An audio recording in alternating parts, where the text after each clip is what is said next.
Okay, bumili ulit ako ng dalawang solar ceiling or anong tawag dito, floodlight. Dalawang floodlight. In-order ko siya sa Shopee. Bale 600 watts. Wala nakasulat na 600 watts eh. Pero sa description ng Shopee, description ng product is 600 watts ang isa. Okay, kina-charge ko siya ngayon para i-testing ko mamaya. Ito, sinarge ko muna rito para makita ko yung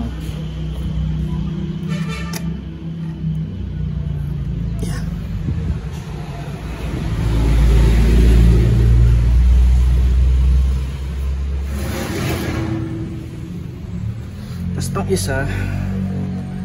In-order ko din siya sa Shopee pero nabudol ako kasi sabi nila 300 watts, nakalagay nga dyan 300 watts pero alam ko 60 watts lang to eh.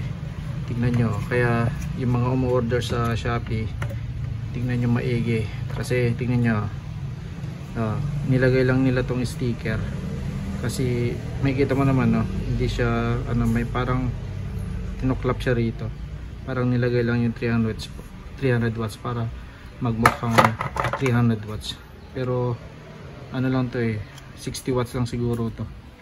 Tingnan nyo yung sa akin dun, yan ang 300 watts, mas malaki yan, wala pa sa kalahati ito eh. Okay, pakita ko na lang sa inyo kung gaano kaliwanag to pag kinabit ko sa side ng bahay. Okay, so ito try natin ngayon itong floodlight na dalawa na tig 600 watts. Kung titingnan na natin kung maliwanag to. Okay, so patayin natin yung ilaw. Ito nga pala yung 300 watts ko dati na nakalagay dito sa may kusina. Tapos yung isa, eto sa sala naman to. Maliwanag pa to eh. Hindi ko pa siya pinaliwanag. So papakita ko sa inyo kung gaano kaliwanag. Yan. Ganyan kaliwanag pag pinaliwanagan ko. Naka full na yan. So gumagana pa.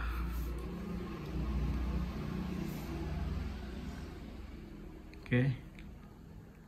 So nag-open na rin yun sa kusina. Okay. Yan. Kasi ito naman sa kusina.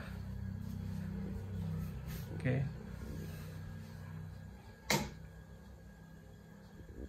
Ayan, pinatay na natin yung solar ceiling sa may kitchen. Tapos patayin din natin yung ilaw dito. Ayan, para makita nyo kung gaano kaliwanag. Testing natin itong isa. Kaya tayo sa taas para makita nyo kung gaano kaliwanag to. Patong ko na lang dyan, tapos open natin.